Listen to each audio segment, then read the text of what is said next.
Batman, Rise of the Dark Knight. Gotham City, New Jersey. Autumn 1988.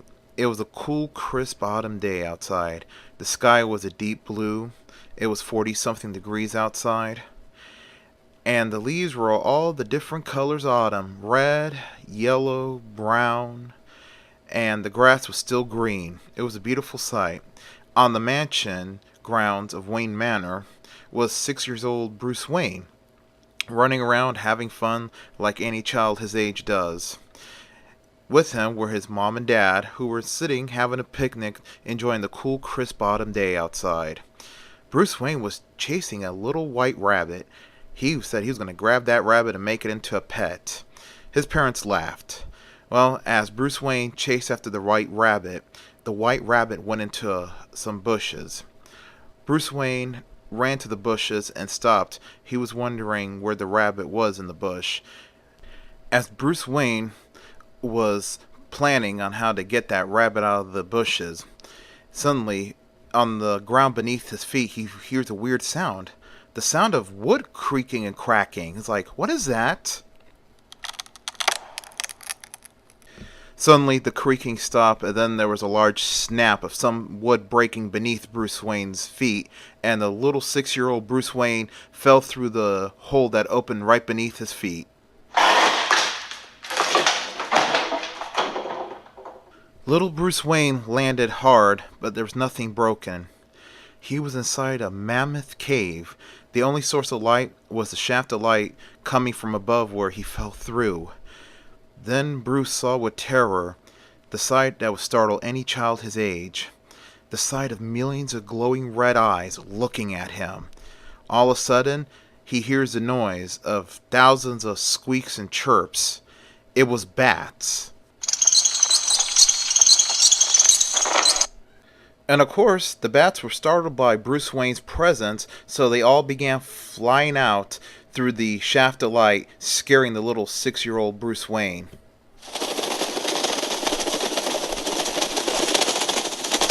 "30 minutes later, even though it felt like an eternity to young Bruce Wayne, his father, Thomas Wayne, the wealthy industrialist of Gotham City, comes descending down the hole with spelunking gear. He grabs the little 6-year-old Bruce and pulls him back up through the hole. Well, he explains to Bruce that there was nothing to be frightened about. The bats are friends, and they eat insects, and they were just merely startled by his presence in the cave. Bruce didn't care. It was a scary sight, and he didn't want to go through that again. Well, now let's fast forward about 2 years later, June 1990. Bruce Wayne was now 8 years old, and he was excited tonight. Tonight, his parents were taking him to see the movie that every kid was talking about in his school, Dick Tracy. He's seen the commercial about it, and all the kids were talking about it. It was a new superhero film. Even though Bruce Wayne was a Superman fan, he wanted to give the new Dick Tracy character he just discovered a chance.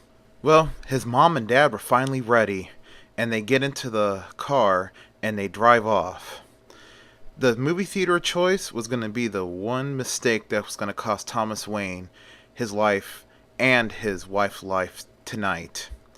They were going to the Gotham Cinema Palace, a very beautiful Art Deco movie theater that was built in the late 20s, early 30s.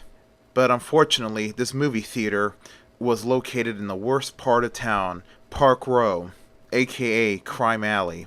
It was once the hubbub of the wealthy and elite: art museums, high-class nightclub, theaters, movie theaters, you name it, it was there. But like most of Gotham City, since the 60s, it has been going down the drain, and now Park Row was just a very blighted part of the city. During the ride to the movie theater, Martha Wayne, Bruce's mother, was arguing with Thomas, telling him, Why must we go out here to the Cinema Palace? It's in Park Row. It's too dangerous out here at night, I've told you." Thomas tells Martha, "Honey, you worry too much. We'll be fine." While his parents were arguing, Bruce looks out the window of the car, and he could see things that he usually sees on TV, in movies or television show. A very blighted neighborhood. It was filled with graffiti, garbage strewn streets, and the dregs of society: drug addicts, criminals, prostitutes. Bruce then thought to his mind, this looks like the neighborhood that he saw the other night in his favorite TV show, The Grey Ghost. Well, they had finally arrived to the movie theater, and it was the biggest event of Bruce Wayne's young life. He loved Dick Tracy, and after the movie was over, it was now time to go back home. As Bruce was running ahead of his parents, his dad says, Bruce, don't run very far. Stay with me and Mommy. Bruce says, okay, Dad. Then Thomas sees an alleyway and he says, come on, let's take a shortcut. We'll get to the parking lot quicker. Martha says, Thomas, no, we're not going through that alleyway. Tom says, don't worry, we'll get to the car quicker if we cut through this alleyway. Martha lost the argument and they end up cutting through the alleyway, but Martha was not letting Thomas hear the end of it. As they're going through the alleyway, suddenly a man in a trench coat comes out from behind a bunch of garbage cans, and he pulls out a gun. Martha freaks out, and he says to both of them, all right, you two, I want money and jewelry. I need them now. Thomas was trying to talk to the man, and he says, okay, buddy, listen. You don't want to do anything rash or stupid. This is not worth it. The man says to Thomas, shut up. I know you're loaded. I know who you are. I see you on TV. You are that Thomas Wayne fella, the owner and CEO of Wayne Enterprises. I know you're loaded. Then the mugger looks at Martha and he sees Martha's pearl necklace. He quickly reaches out with his hands to try to grab it, but Thomas Wayne jumps into action to try to stop him, and it was there that the mugger pulled the trigger and a gunshot was heard. After seeing her husband go down, Martha starts panicking and letting out a scream. Then the mugger shoots her. Soon Martha, screaming and panicking, stopped and she fell dead right next to her husband. Then the mugger points the gun at Bruce, and Bruce can see him cock the pistol.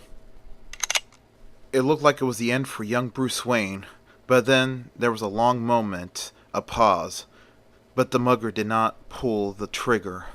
He simply puts the gun back in his trench coat and he runs off. He couldn't bring himself to kill a child. Bruce stood there staring at his parents' lifeless body to what seems an eternity. Afterwards, he runs out of the alley with tears in his eyes, screaming for help, until he reaches a corner store where the clerk in there calls the police. 1 hour later, at the Gotham Police Department.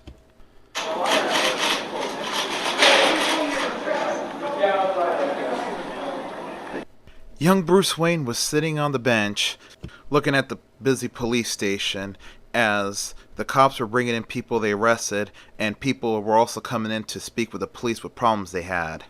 Bruce was sitting there with a big policeman's jacket on. The stitching on the jacket says Gordon. And soon the owner of the jacket, 22-year-old James Gordon, a young cop, comes up to Bruce Wayne with a can of Coke he got from the vending machine. He says, here you go, kid. So, how you feeling, son? Bruce says, I feel terrible. Jim says, don't worry, kid. We'll get the guy who did this. Don't worry. Then another police officer comes walking up. He was maybe a couple years older than Gordon. He had a blonde crew cut and he was physically built. It was Flass, Jim's partner, and he says to Gordon, hey, Jim, someone's coming to pick up the kid, some lady doctor. Can you believe it? A lady doctor is coming to pick up a kid. Gordon says to Flass, hey, Flass, easy, okay? The kid just saw his parents get killed.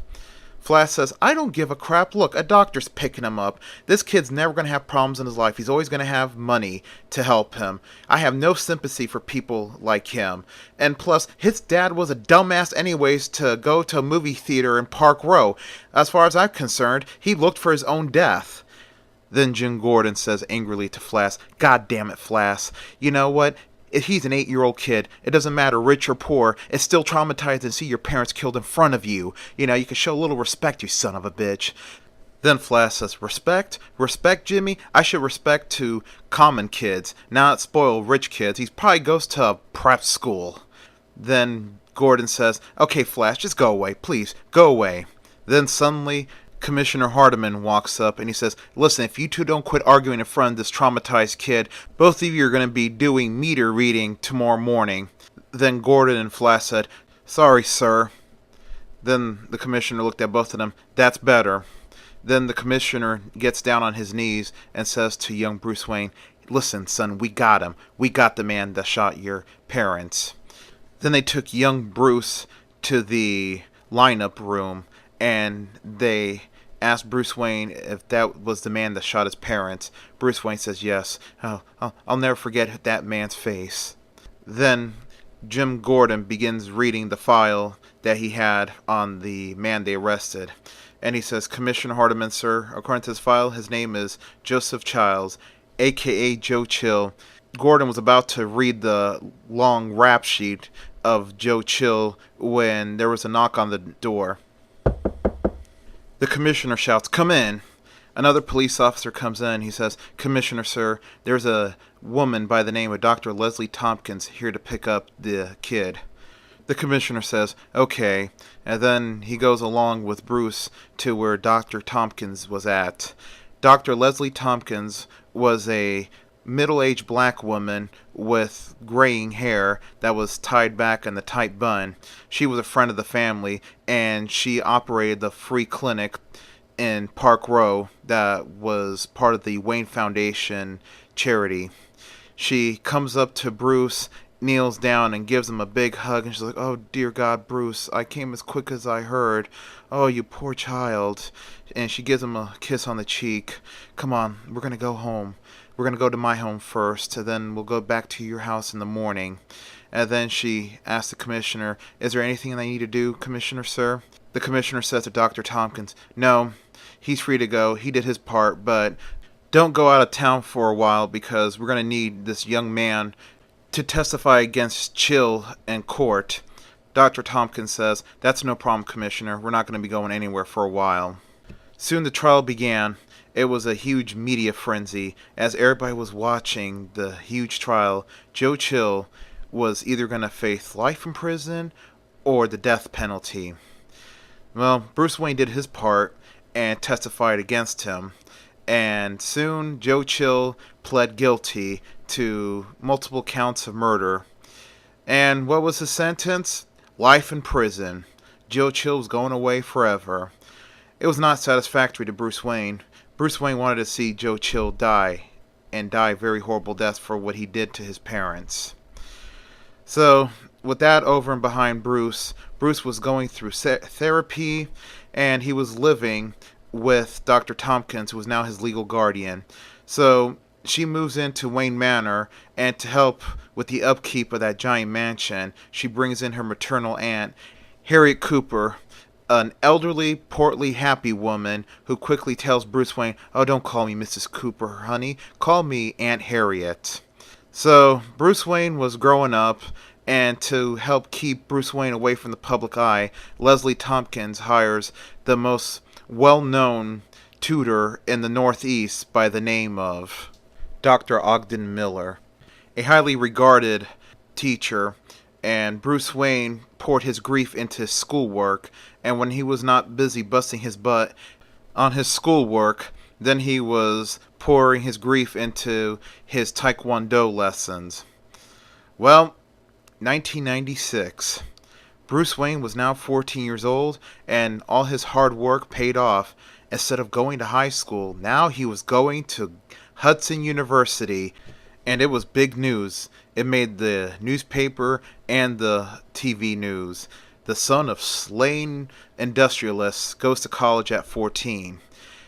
Dr. Tompkins and Aunt Harriet were so proud of him, and so was Dr. Miller, as he embraced all of them and he said, thank you all for your support. Well, Hudson University was in Gotham City. It was located on an island that was sandwiched between uptown and midtown Gotham. And there, he quickly learned that he didn't fit in because he was so young. Everybody there were in their late teens and early 20s, and he was only 14. But he was not alone. There was another person there who was also 14 years old attending the college. It was none other than Kathy Kane. Kathy was the daughter of Albert Kane, the software giant of the East Coast. Many call her dad the Bill Gates of the East Coast. She herself, just like her dad, was a highly intelligent person, and through her intelligence, she was able to skip high school altogether and go straight to college. She was there to major in software engineering and computer sciences. Well, during their years in college, her and Bruce Wayne got along very great, and they had a very strong and deep friendship. But rumors did persist that Bruce and Kathy were dating, even though they always were quick to dismiss it. But Kathy did one day admit to Bruce that she was a lesbian, as she said, "Bruce, I have something to tell you." Bruce said, "What is it, Kathy? You can tell me anything." She then says to Bruce, "Bruce, you promise you won't hate me, maybe laugh at me?" Bruce says, "No, I can never do that. What is it, Kathy?" Then Kathy tells Bruce, "Bruce, I'm a lesbian. I like girls." Bruce says to Kathy, "Hey, that's your choice. I have no right to judge. We should all be free to love who we want." She lets out a big smile and gives Bruce a tight hug and says, "Oh, Bruce, I always knew you would understand. That's why I decided to tell you first. I'm scared, though," she says. "I'm very scared to tell my parents." Bruce then tells Kathy, "Listen, Kathy, if you want me to be there when you tell your parents, I'll be there to help you." Then she lets out another smile and hugs Bruce again. It's like, "Thanks, Bruce. Thanks. I'm really scared to tell my mom and dad about this." And like the true friend he is, Bruce Wayne was there during their spring break when she broke the news to her parents.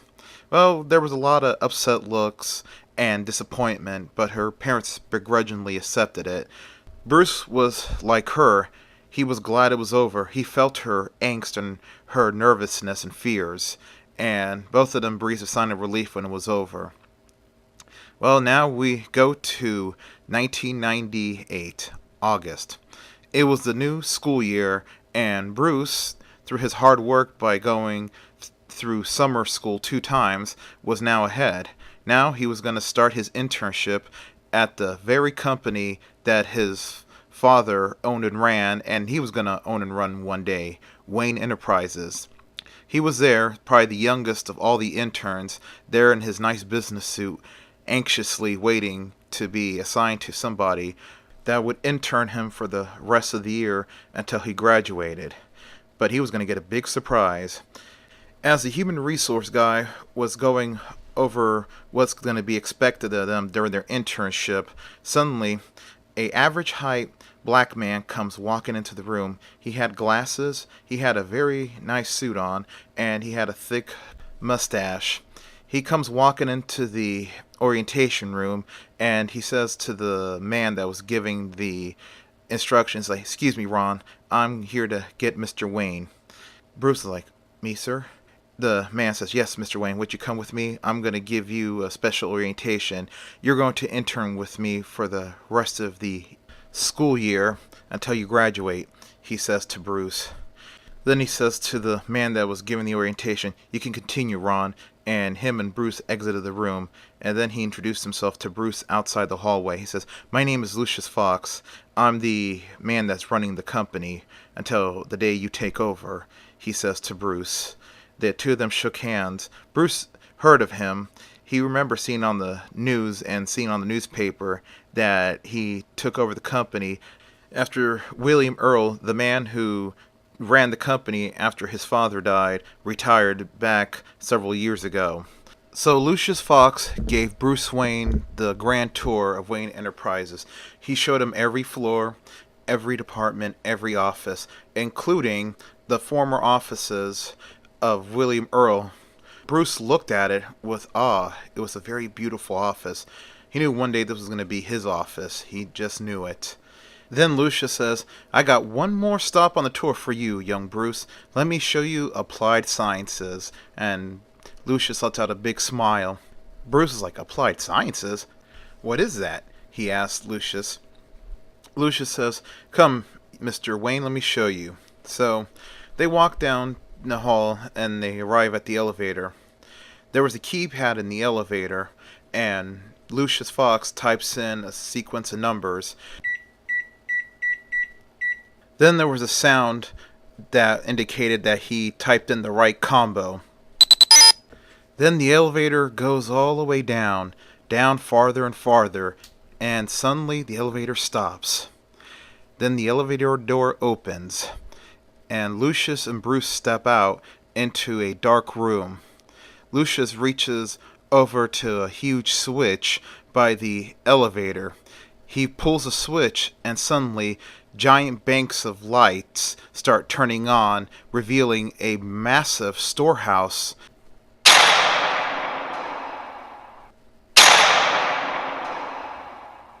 Then Lucius says to Bruce, "Welcome to Applied Sciences, Mr. Wayne. We jokingly gave this place a name to keep it a bit of a secret.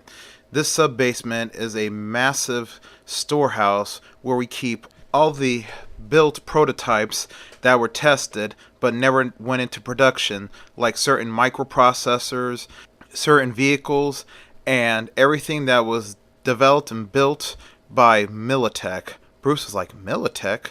Lucius says, "Yes, Militech. It's a shell company, very small, that was made by your grandfather back during the Vietnam War. It was a way that Wayne Enterprises could still have its military contracts and not get criticized by the public who did not like the war at the time." Bruce says, "Wow, that's neat. Does Militech still exist?" asks Bruce to Lucius. Lucius says yes. Like I said, it's a very small operation, a handful of engineers, a handful of construction workers, and all they do is just handle our military and government contracts. Bruce says, "Nice." Then Lucius says, "You want to see nice? Let me show you around here." So Lucius showed Bruce Wayne everything, but he showed something to Bruce Wayne that piqued at his curiosity. Lucius opens a chest, and inside was a gray suit. It was very tight-fitting. It looked like it was spandex, but it wasn't.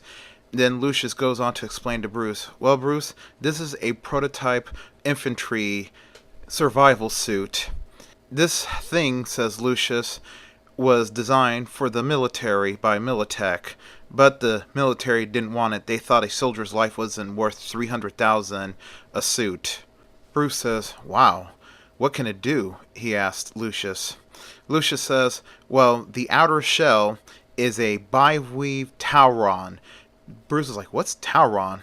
Lucius says Tauron was Wayne Enterprises' answer to Kevlar. It's stronger than steel, it's naturally fire resistant, and it's used in many things like drum heads, sails, and you name it. And that's just the outer layer. The second layer underneath is a special, how can I explain this? It's millions of fishing line tightly wound together to form an artificial muscle. When a certain electrical current is applied to it, the artificial muscle contracts, the same operation that a human muscle would do. So it essentially amplifies the wearer's strength. Bruce is like, "Wow, and the military didn't want this. Well, that's their loss," he says. And he says to Lucius, "What else is down here?" Lucius says, "Let me show you this little baby," he says. Then Lucius takes Bruce over to the end of the aisle, and there he opens another chest. There was cloth inside, neatly folded. Lucius grabs the cloth, pulls it out, and unfolds it. And he says to Bruce, "This here is memory cloth. I can't quite explain how it works, more practical English terms, but it's a special cloth that when a gentle electrical current is applied to it, as Lucius demonstrated with a piece of wire connected to a battery, then he sticks the wire on the cloth, then the cloth suddenly raises up and hardens tightly."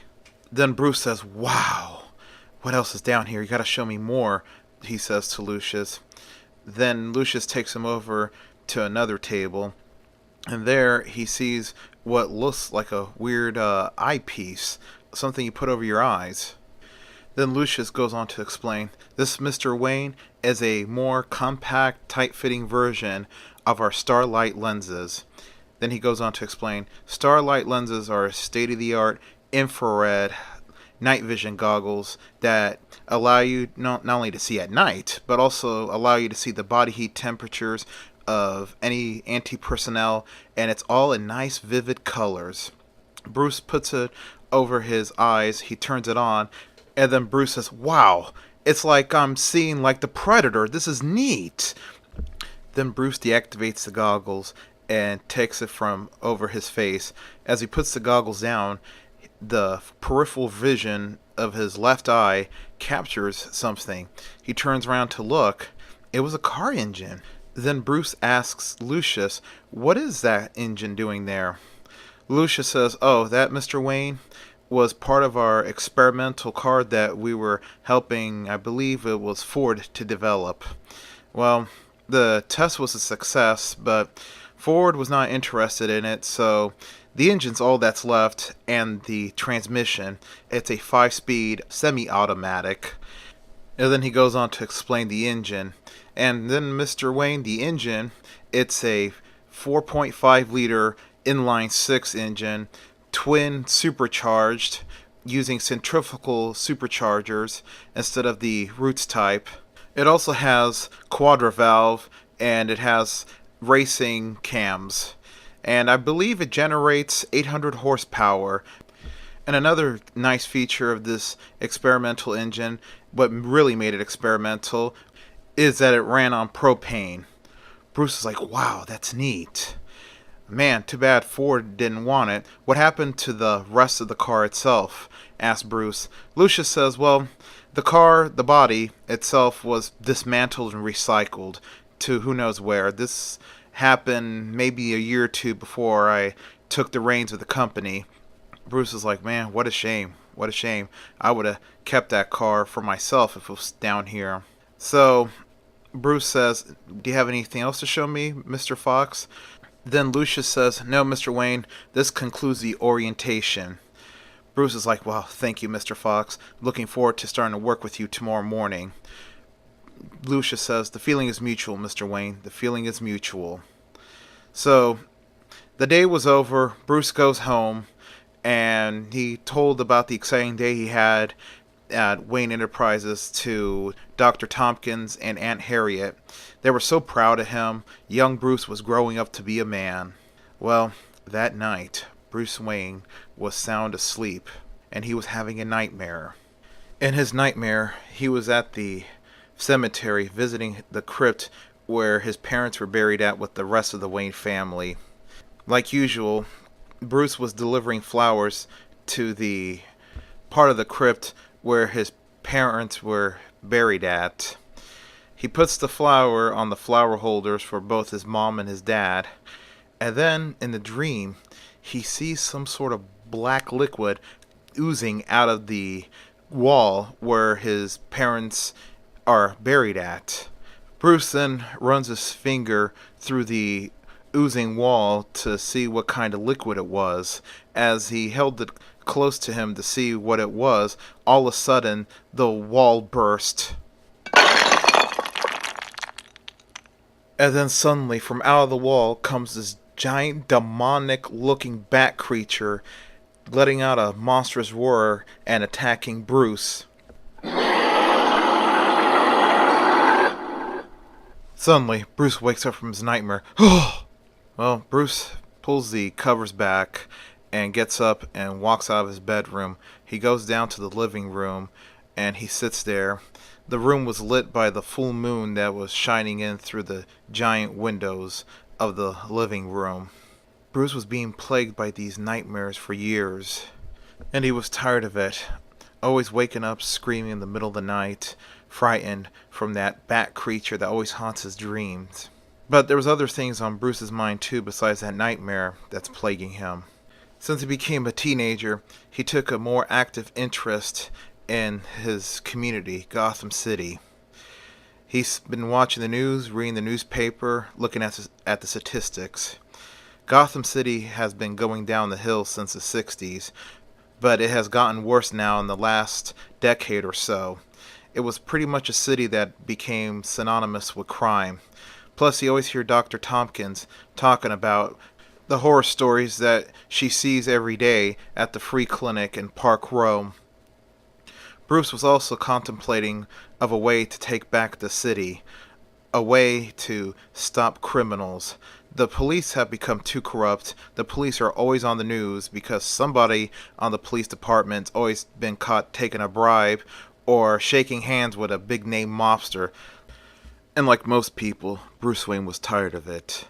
There had to be some way to fight the criminal underworld that was choking the life out of the city, some way to beat back corrupt officials, some way to defeat the modern day Al Capone of Gotham City, Carmine Falcone. There had to be.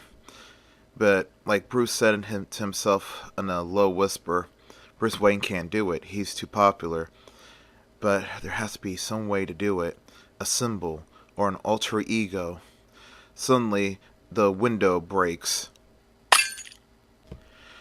Bruce Wayne gets out of the chair to look, and to his surprise, what broke the window was a tiny bat flying around, trapped in the house. It seemed to be uninjured by the glass, but it kind of freaked out Bruce. As Bruce looks at the little guy flying about on the ceiling, then it suddenly came to him. That's it. That's it. This has to be an omen for my parents. This has to be an omen. The idea came to his head. What it was going to be. A symbol of terror. Criminals are a superstitious lot. They believe any superstition, and a story about some giant monster running around terrorizing criminals would do the trick. He thinks to himself further, as Bruce Wayne, I could be defeated. I could be pushed aside. I could easily be killed. But as a symbol, as something that criminals fear, I'd be unstoppable, a legend. Like and subscribe. The end.